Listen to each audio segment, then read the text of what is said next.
కొండా సురేఖ అంశంపై TPCC chief Mahesh Goud స్పందించారు. కాంగ్రెస్లో ప్రజాస్వామ్యము స్వేచ్ఛ ఎక్కువ, అలా అని ఇష్టానుసారం మాట్లాడితే ఊరుకునేది లేదన్నారు. హద్దులు దాటి మాట్లాడితే క్షమించేది లేదన్నారు. జాతీయ స్థాయిలో చాలా పెద్ద నాయకులపైన పార్టీ వేటు వేసిందనే విషయాన్ని గుర్తు చేశారు. పార్టీ లైన్ దాటిన వారిపై క్రమశిక్షణా కమిటీ సూచనల మేరకు చర్యలుంటాయి అంటున్నారు మహేష్ గౌడ్. ఇది ప్రజాస్వామ్యం నమ్ముకున్న పార్టీ కాబట్టి కొంత ప్రజాస్వామిక స్వేచ్ఛ ఎక్కువ ఉంటుంది. ఎక్కువనప్పుడు 1-2 మార్లు అవకాశాలు వస్తాయి, మాట్లాడినా దాన్ని సరి చేసుకునే అవకాశాలు. అద్దులు దాటినాక ఎవరిని కూడా స్పేర్ చేసేది ఉండదు, అది ఎంత పెద్దవాడైనా. ఇది కాంగ్రెస్ పార్టీ విధానం. పెద్ద పెద్ద నాయకులు మేము ఏఎస్లో పోగొట్టుకున్నాం. క్రమశిక్షణ ఉల్లంఘించిన వారు ఎంతటి పెద్దవారని ఉపేక్షించేది ఉండదు.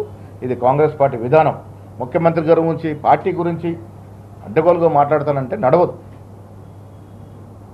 ఇదొక పద్ధతి ప్రకారం నడుస్తున్నటువంటి పార్టీ. స్వేచ్ఛ ఇస్తున్నాం కదా, స్వేచ్ఛ ఉంది కదా అని ఇష్టారాజ్యంగా మాట్లాడడం లేదు. మీకేమైనా బాధ ఉంటే, మీకేమన్నా ఇబ్బందులు ఉన్నప్పుడు చెప్పుకోవడానికి మా కాంగ్రెస్ పార్టీలో దశల వారీగా ఫోరమ్స్ ఉన్నాయి.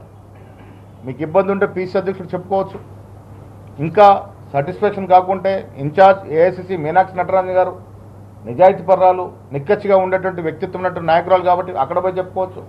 అక్కడ మీకు సాటిస్ఫై కాకుంటే పై లెవెల్లో కేసీ గారు ఉన్నారు, ఖర్గే గారు ఉన్నారు, ఎప్పుడు అపాయింట్మెంట్ ఇచ్చినా కలుస్తారు, చెప్పుకోవచ్చు. మీ బాధని, మీకున్నటువంటి ఇబ్బందుల్ని వ్యక్తపరచుకున్నటువంటి ఫోరం ఉన్నప్పటికీ బహాటంగా బయటకు వచ్చి మాట్లాడతామంటే ఆ మాటలను తీర్చనలు బట్టి హద్దులు దాటినప్పుడు డెఫినెట్గా చర్యలు ఉంటాయి. ఇది పార్టీ విధానం. పార్టీ విధానానికి అందరూ కట్టుబడి ఉండాలి.